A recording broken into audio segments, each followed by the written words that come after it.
Wallahi Bapak Ibu, kalau kita mampu lebih banyak diam daripada berbicara, apalagi bicara dunia, tapi kita gantikan bicara zikir, istighfar, salawat, ibadah, Quran, salat, wallahi akan Allah turunkan ketenangan di hati yang luar biasa. Dan apa yang saya bicarakan sekarang, silahkan Bapak Ibu coba. Kalau tidak merasa tenang, berarti saya bohong. Tapi itu syaratnya. Jangan mulai berbicara. Di dalam rumah, jangan mulai berbicara. Kalau punya suami, izin sama suami. Pak, izin ya, 24 jam saya tidak mau bicara sama Bapak. Apaan itu? Biar saya dapat ilmu dari si Ali. Apaan ilmu itu? Ilmu sesat. Tak apa-apa, ini hanya sebatas latihan. Apa tujuan saya? Apa keinginan saya? Untuk menjaga kesucian hati. Karena salah satu yang merusak hati adalah lidah. Bicara sembarangan, bicara bebas, titik hitam, titik hitam, titik hitam, apalagi bicara gosip, bicara ghibah, bicara fitnah, bicara urusan orang, tambah titik hitam, lama kelamaan hati kita jadi hitam.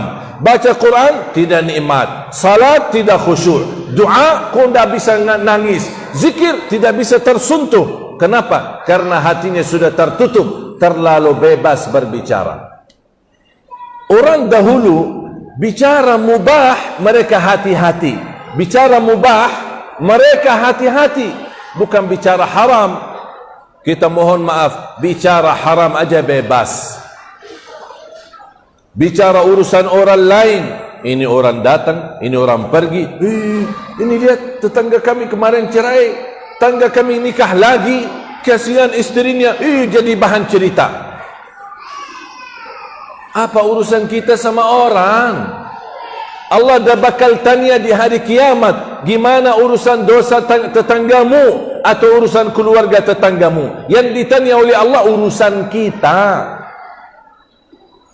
Masa kita lebih banyak tahu urusan orang daripada memperbaiki urusan kita? Apa kata Imam Syafi'i? Coba nasihat Imam Syafi'i, tuliskan dengan emas. Kata Imam Syafi'i, kalau kita sibuk memperbaiki aib diri kita, tidak bakal ada waktu melihat aib orang lain. Kalau kita sibuk memperbaiki aib kita, man syaghalahu aibuhu an aibu nafsihi anin nas lam yajid waqtan li fathi uyubin nas. Barang siapa yang membuka, mempelajari, memperbaiki aib dirinya sendiri, tidak bakal ada waktu untuk mempandangi aib orang lain. Kenapa tidak ada waktu? Karena memang aib kita terlalu banyak, kekurangan kita masih banyak, kesalahan kita masih banyak, makanya kita harus terus memperbaiki. Itu namanya muhasabah. Dan semestinya muhasabah, kalau khalwah, setiap 40 hari 3 hari khalwah, bersendirian. Kalau muhasabah, setiap 3 hari sekali. Kalau tidak bisa setiap malam, setiap 3 hari sekali harus kita muhasabah.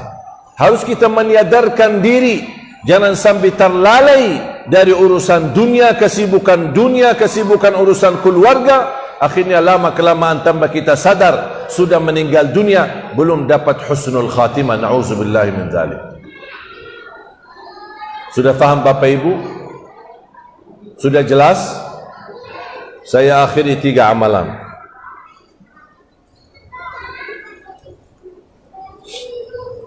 Amalan yang pertama yang sudah saya sampaikan tadi, usahakan mempertahankan lidahnya, tidak berbicara sembarangan. Kalau bisa, jangan mulai berbicara. Kalau ada yang berbicara sama kita, boleh kita jawab. Tapi kalau ada orang yang tanya tentang urusan orang lain, kita jawab, mohon maaf, saya tidak tahu urusan orang lain. Itu aja. Saya pernah ketemu seorang ibu, dia bilang, Alhamdulillah, saya tidak pernah membicarain orang lain. Tapi ibu pasti suka dengar cerita. Ya, kadang-kadang ini tetangga yang datang gitu, gimana? Saya tidak suka bicarain orang, tapi datang tetangga, bu, ada cerita. Ya, apa cerita baru ya? Suka dengar ya. Sama yang berbicara sama yang mendengar sama dosanya. Yang berbicara gosip sama mendengar gosip sama dosanya. Saya didatangin orang ke rumah, mau silaturahim. Begitu dia mulai, Syekh saya ingin curhat. Ya silahkan. Sebenarnya saya pernah mendengar ada seorang ustaz suka menjelekkan dan suka menyebut kata-kata yang tidak baik terhadap Syekh Ali Jabir. Dan saya ingin kasih tahu ustaz supaya ustaz hati-hati. Saya bilang stop. Mohon maaf, urusan kamu apa? Ustaz itu bicarain saya. Urusan kamu apa? Dia yang berbicara dan kamu menjadi tugasnya syaitan menyampaikan berbicaraan itu. Berarti kamu syaitan. Kalau kamu datang silaturrahim, ahlan wa sahlan, silahkan. Tapi kalau kamu datang membawa cerita orang ke saya, lebih baik keluar dari rumah. Saya tidak mau tahu dan saya tidak mau dengar. Yang mau berbicara, biarin. Yang pusing siapa? Dia. Yang berdosa siapa? Dia. Kenapa saya pusing?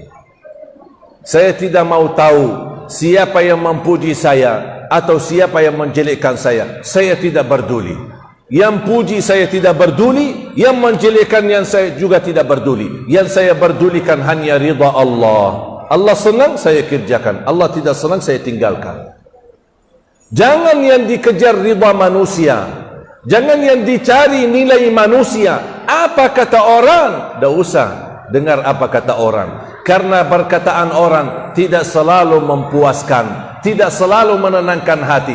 Mungkin hari ini orang-orang bisa memuji kita, besok orang yang sama menjatuhkan kita. Manusia berubah. Tapi kalau Allah ridha, dan ridha Allah selama-lamanya, tidak mungkin dimurkai lagi. Tapi kalau manusia hari ini senang, besok ada satu kejadian bisa berubah lagi. Apalagi media.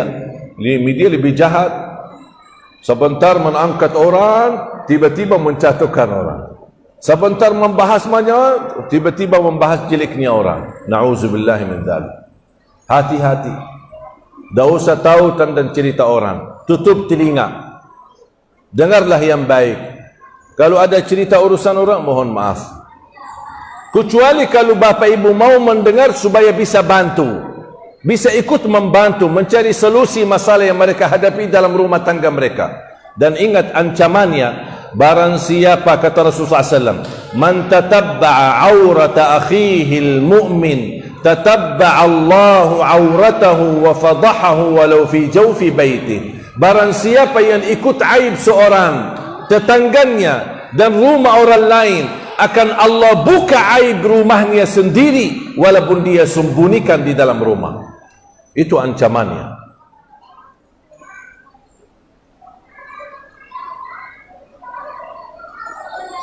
Kalau kadang-kadang pulang ke rumah, istri saya suka mencerita. Ini ada cerita kejadian begini begitu sama teman-temannya, sahabat-sahabatnya. Saya bilang, sayang, boleh enggak, tak usah saya tahu, tak usah saya dengar. Urusan kamu sama teman-teman kamu, biar urusan kamu aja deh. Saya tidak mau dengar. Terbeban fikiran, terbeban hati, apalagi timbul nanti buruk sangka atau kita bisa memfitnah. Tak usah. Ada siapapun yang menjelekkan kamu, sabar, maafkan sajalah, tak usah pusing. Siapa yang memuji kamu dan senang sama kamu, jangan terlalu berfoya-foya dan bangga. karena bisa menjatuhkan hatimu. Udah biarin aja. Kalau ada orang pujimu, yang diucapkan alhamdulillah. Allah yang menggerakkan lidah mereka mengucapkan pujian itu. Kalau ada orang menjelekkanmu, alhamdulillah, Allah uji saya melalui lidah orang lain. Udah selesai. Belajar. Kalau ada yang salah sama kita, saya selalu berprinsip, ya Allah, kalau ada yang salah sama saya, ampunilah dia. Kalau ya Allah saya salah sama siapapun, ya Allah ampunilah aku. Udah selesai. Tidak usah panjang lebar. Tidak usah tahu siapa yang salah sama kita, siapa yang menjelekkan kita, siapa yang fitnah kita. Tidak usah tahu. Wallahi bakal pusing, stres, tambah kerjaan baru, tambah urusan baru, dan bikin beban fikiran. Kenapa dia bicarain saya? Kenapa dia begini? Kenapa dia begitu? Tapi kalau kita sederhana, ya Allah, kalau memang dia salah sama saya, ampunilah dia. Kalau saya yang bersalah, atau saya yang membodohi, atau saya yang memfitnahin dia, ya Allah ampunilah aku. Udah selesai. Itu akhlak Nabi Muhammad sallallahu alaihi wasallam. Mau Bapak Ibu tiru akhlak Nabi Muhammad? Itu akhlak. Akhlak Nabi Muhammad tidak pernah berbicara kotor, tidak pernah berbicara jelek.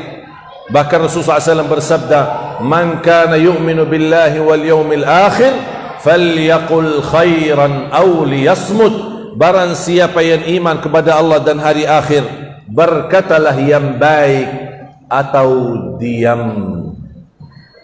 Dan mohon maaf, gara-gara pengaruh lingkungan, lebih baik diam daripada berbicara. Siap? Faham? Amalan yang kedua, jangan lewat sehari, khususnya habis salat fardu, dan ketika mau tidur, jangan tinggalkan ayat kursi. Hafalkan ayat kursi. Setiap habis salat dan saat mau tidur, selalu jaga ayat kursi. Kenapa? Iman ada pahala besar? Ada pahala besar. Rasulullah sallallahu alaihi wasallam bersabda, barang siapa yang membaca ayat kursi setiap habis salat, laisa bainahu wa bainal jannati illa ayyamut, dijamin masuk surga dan tidak ada sesuatu yang mampu menghalanginya. Allahu akbar. Satu ayat jaminan masuk surga, syaratnya setiap habis salat dibaca, dan dibaca di saat tidur. Barang siapa yang membaca ayat kursi di saat tidur, akan dijaga oleh Allah dan tidak didekati oleh syaitan.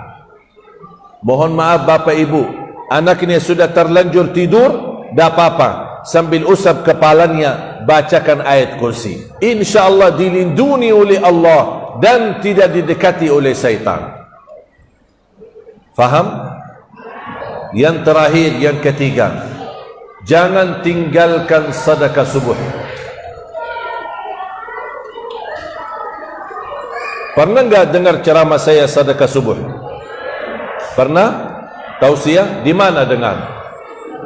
Di YouTube. Ya udah, nanti Bapak Ibu pulang ke rumah, mohon buka YouTube-nya. Tahu kan YouTube saya? YouTube saya Ali Jabir.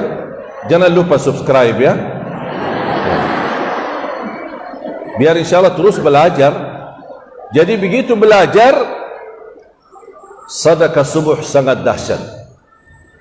Dan salah satu rahasia di sedekah subuh, sebenarnya sedekah setiap waktu, setiap saat bagus, banyak manfaatnya. Tapi sedekah subuh khusus memiliki keistimewaan yang berbeda.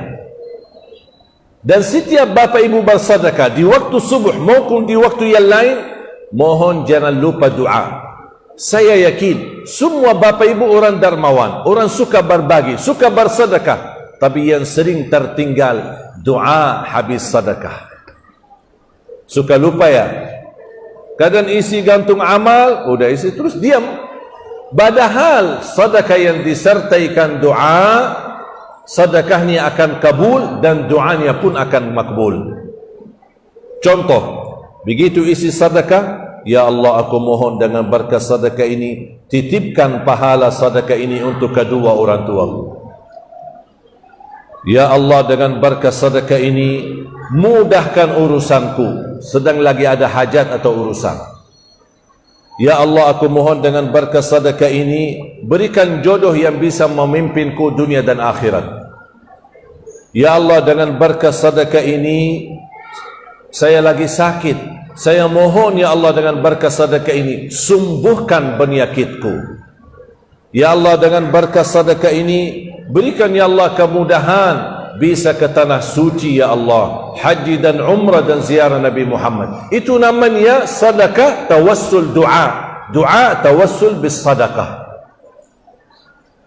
Tapi tolong, kalau boleh saya usulkan, satu kali sedekah, fokus satu kali hajat.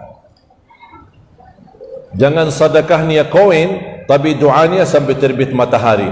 Malu sama Allah. Panjang kata malaikat, kepanjangan doanya. Kau sedekahnya cuma koin, teng koin aja. Tapi doanya kau lama-lama banget. Satu kali sedekah, satu kali hajat. Tolong ajarin anak-anak kita sedekah, apalagi mereka ada ujian atau belajaran sekolah yang merasa kesusahan dan kesulitan. Tanamkan mereka dari kecil suka berbagi, bukan hanya menerima, suka bersedekah, bukan hanya menerima, menjadi anak yang ikhlas. Dan ketika dia menghadapi sesuatu, ajarkan dia supaya dia tertanam selalu hajatnya dia meminta sama Allah dulu sebelum meminta sama orang tua. Ya Allah, dengan berkat sedekah ini ya Allah, saya lagi mau belajar sekolah ya Allah, lancar kemudahan. Tak apa-apa ibu pimpin anaknya supaya tertanam dan belajar. Sudah faham? Sudah jelas 3 amalan yang saya sampaikan? Kira-kira ingat?